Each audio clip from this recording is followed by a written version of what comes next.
Hey guys, good afternoon. Just want to take a moment to talk about the Gerber Centerdrive Plus. Been carrying this tool, long-term review you could say, a little over a year. Largely been my primary multi-tool of choice. Give you a couple thoughts on it, some things I found, some things I like, some things I don't like. Generally positive. Now, when it comes to my philosophy on multi-tools in general, basically I subscribe to the right tool for the job, so to speak, mentality. So if I'm doing something, if this is on me, quick job, generally speaking, I'll grab it, use it, do whatever I need to do with it. I try not to abuse things, thrash them. You generally use them within the scope of what I believe they're designed for. If not, I'll simply go to the truck, go to the toolbox, get the right tool for the job, for the most part. So, a couple things that I've done to this particular model. One, right here, there was a little loop, lanyard attachment point. That's gone. Cut that off, ground it off, sanded it flat. Stuck out, didn't like it, don't need a lanyard on my multi-tool. Seems like an improvement to me, but if you left it the way it was, I'm sure that's just fine as well. Two, the way I carry my multi-tools, almost exclusively, is I wear Duluth Fire Hose Flex Pants. It's the only pant I wear. That's it. Pretty much set in stone, creature habit type thing. So they ride in the right leg, little slash pocket on my pants. I prefer clips on my multi-tools. So I've showed this before. This here has been drilled and tapped for a Civivi clip. Now that bolt pattern on those Civivi clips is not exclusive. It's going to apply to several different clips, I believe ZT in general. These are available on Amazon. They're cheap. Pretty decent clip for the money. Maybe $5 for a pair. They're excellent. Doesn't take a whole lot to drill and tap these things, and that goes to any of these multi-tools. Some are harder than others, but it's a simple process. It's a good learning experience for a lot of people. So what I do is I find a spot on the multi-tool, and this one here seemed to work, because there's not a ton of real estate to put a clip on this. Drill it, tap it for 256 screws, and I get a clip, throw it right in my pocket. So that would be one of the mods I've done, along with the lanyard loop. The other mod are the cutters. And I do a little bit of hobby machining. It'd be a far cry to call me a machinist, but you know, basement piker machinist is probably more appropriate. I've seen enough, worked with carbide enough in machining, stump grinding, where the teeth on stump grinders are carbide. I've seen, you know, the advantages, disadvantages of the carbide, what it's good for, what it's not good for. Can't deny what you read online, what you see in videos, the testing people have done with the carbide cutters, whatever particular tooling insert they are, escapes me. In my own lathe work, I use high-speed steel. I don't really do a lot of insert cutting. But we know that these cutters are garbage for the most part, fragile, hard materials, not going to be good for it. So I think I used the stock cutters once or twice. They barely cut zip ties. Took them out, tossed them. Ordered a set of high-speed steel cutters. These are from Little Machine Shop, I believe. They will require slight modifications when you put them in. The corners are going to have a pretty heavy-duty radius on them. So if you look right here, I don't know if it'll show up. You're just going to need to fit them to the tool a little bit. You're going to have to knock off those corners. Just touch it on the grinder and just knock them off so they fit in there. Good to go. Easy job. 5-minute job to fit these cutters. Good. They're fantastic now. Cut like a charm. Zip ties, wire, you know, anything I've ever needed to cut with them. Now they're good. I have confidence in them. And to touch on one of the good positives, one of the benefits of insert tooling in general, in particular its use in the Gerber multi-tool, is the ability to swap that cutter around and have 3 sides. Whether you need that or not, whether that's going to be a crucial thing, probably not. But it does exist that the possibility is there that if you roach out one of the cutters, you can swap it out and just flip it around and you're good to go then. So that is a nice thing once you put the high-speed steel cutters on. The original ones, not a good application for carbide in my opinion. And obviously from what we see, we know it's really wasn't the greatest choice for them. The pliers in and of themselves are okay. They grip good. They come down to pretty fine point. I'm fine with that. They are a wider plier head, but you know that when you buy it. You know, if you're looking for a narrower plier head, maybe you want a Victorinox. It depends on your usage. So that the style of plier head on the multi-tool you choose is going to be up to you. There are good things and bad things about every particular style. So find one that you like, go with it. In this case, these suit me just fine. They open up moderately wide. You can get on a good amount of fasteners with it. They work good. Rigidity of the tool. It's okay. It's not great. It's not Victorinox or Leatherman tight. It's got a little bit of wiggle. Doesn't really bother me. It's not the end of the world, but it is noticeable. And when you do lock down and grip something pretty hard, you can feel that a little bit. Does that matter in reality? I think it falls into that category of no. At the bench, when you're messing around, when you get your new tool, you're looking at it and all that, oh, that's great. It's got a little bit of wiggle. You put it into use, it disappears, you don't even think about it. It's just what it is. And once you lock down on something, you don't feel particularly bad about it. There is a hair give, doesn't seem to affect anything one way or the other. The center drive portion of the tool, which is what I really enjoy, is excellent. Locks good, comes out. I like the bit selection that you can put in there, whatever you want really. It's great, it's in line, drives screws, whatever fastener you have, drives them excellently. That, in my opinion, is the big standout portion of this tool, is that center drive implement. I enjoy that. It's fantastic. One of the reasons I bought the tool. That, in addition, spring-loaded pliers. Most of the Gerbers, and I've had a few, I found them to be pretty tight. They don't want to fly out. They don't necessarily want to one-hand deploy easily when you first get them. But over use, they wear in, and then they function splendidly. So, if you get one and they're snug, don't worry about it.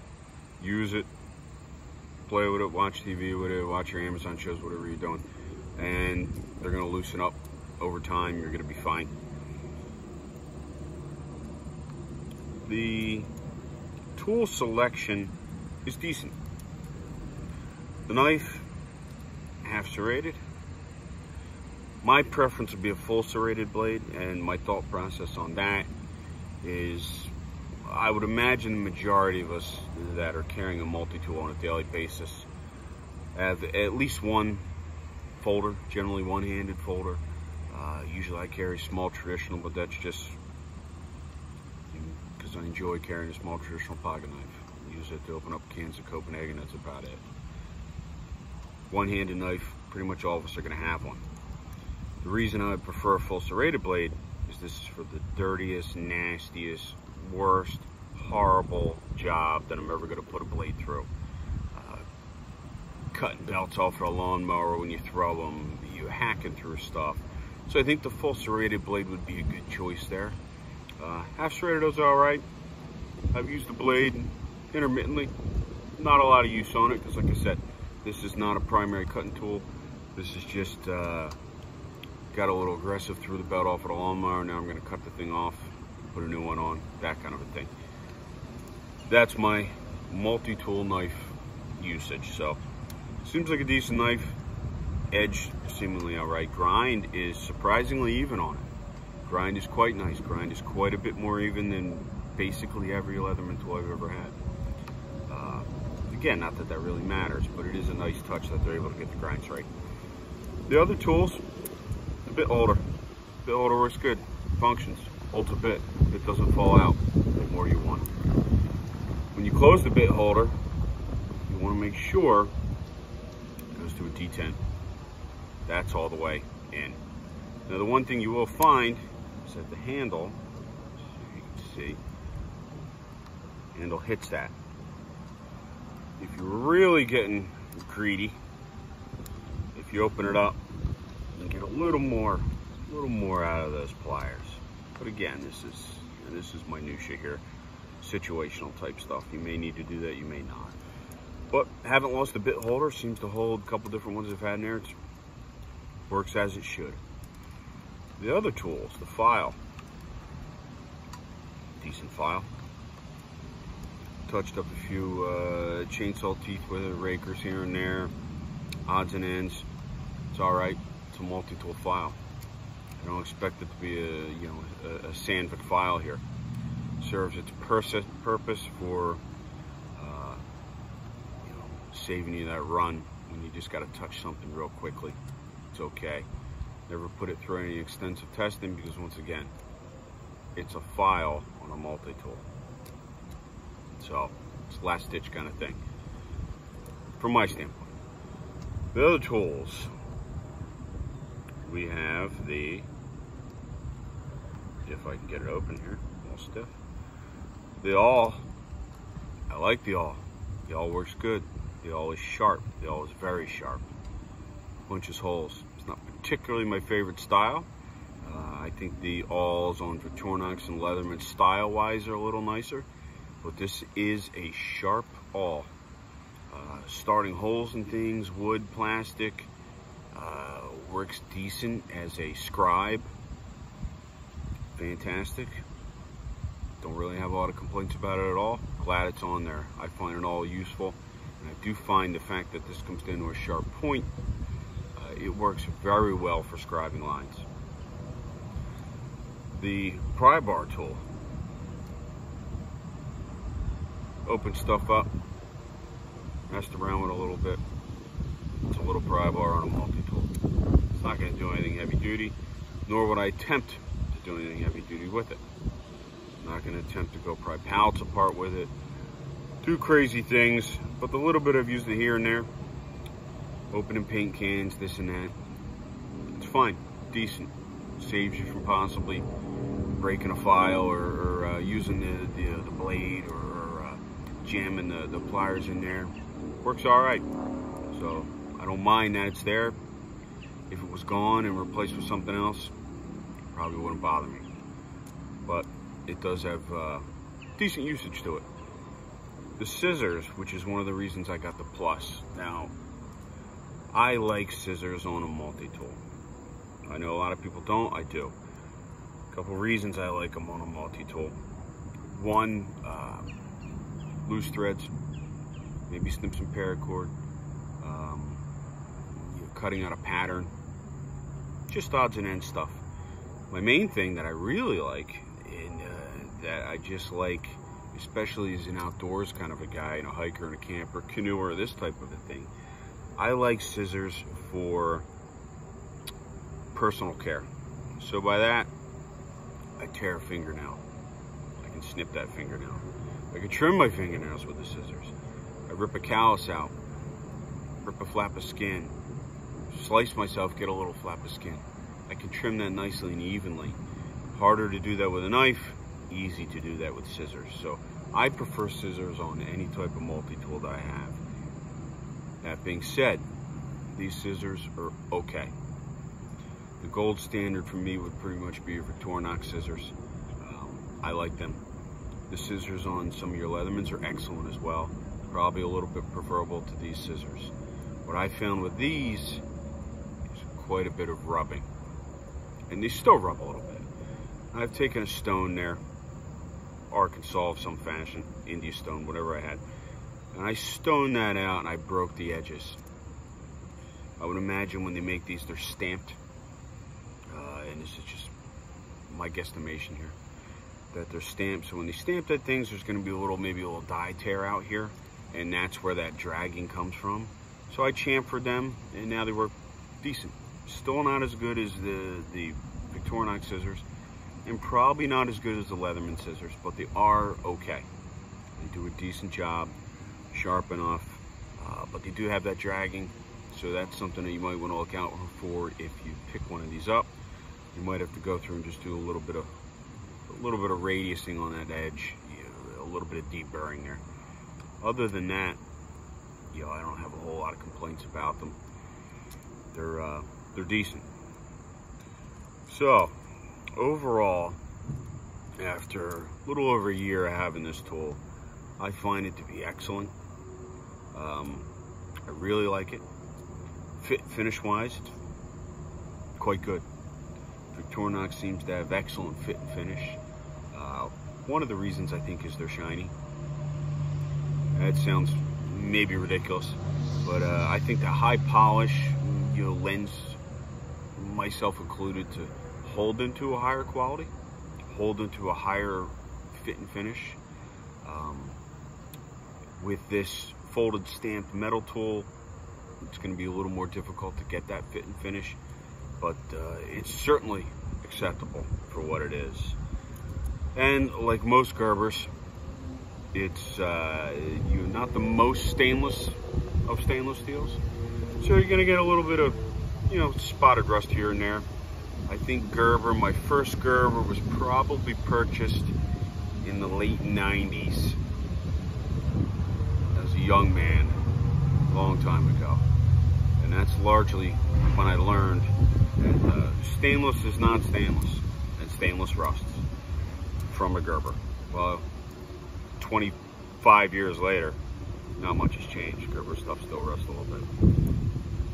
And by rust, I'm not saying you threw the thing and you left it in the ocean for a week and you come back and it's brown and falling apart now. But they do get a little bit of surface rust on them, and again, a lot of that you'll find on like these sections here that are like more than likely some type of casting or min part. I don't know the particular method with which this is made, but it's porous. A little more porous than a Victorinox, or even some of your Leatherman handles, like your Wave, your Surge. They're a lot smoother. Going to be a little less prone to rusting, in particular the high polish on a Victorinox tool. Porosity in this, the surface finish, it gives that rust a little bit of something to hang on to there. It's not a thing. It's not even worth worrying about. It's a multi-tool, no biggie. The rest of the tool, where it is smooth, rust-free, totally good to go. All it is really on that center drive portion right there. And again, it's really, in all practical purposes, totally irrelevant. So if you're looking at buying one of these, I would highly recommend it. I think it's a pretty good deal for the money, and I think it's an excellent tool in general. And if you happen to be in a first responder, military, LEO type situation, I work in corrections full-time. I do believe that they have a program, and I don't know the exact name of the program, but if you go on their website, Gerber's website, you can punch up, use your Google foo, find out all the particulars about it, sign up for their program, and the discounts on Gerber products, the majority of them, are substantial. A substantial discount. It's an excellent program if it applies to you. It's going to save you quite a bit of money. This one was purchased off Amazon before I kind of even knew about that or thought about signing up for it. I don't regret the purchase. It's fantastic. And I probably have, if I have one multi-tool, I have 30 multi-tools. Leathermans, Victorinox, Sogs, pretty much all of them that you're looking for. This might go to. This might go to right here. I like it. It's got a little bit of weight to it. It's not overly heavy. Probably wouldn't want to toss it in your pocket. Be that as it may.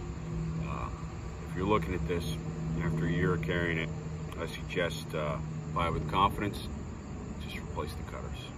Thanks for watching, and appreciate it. Thank you.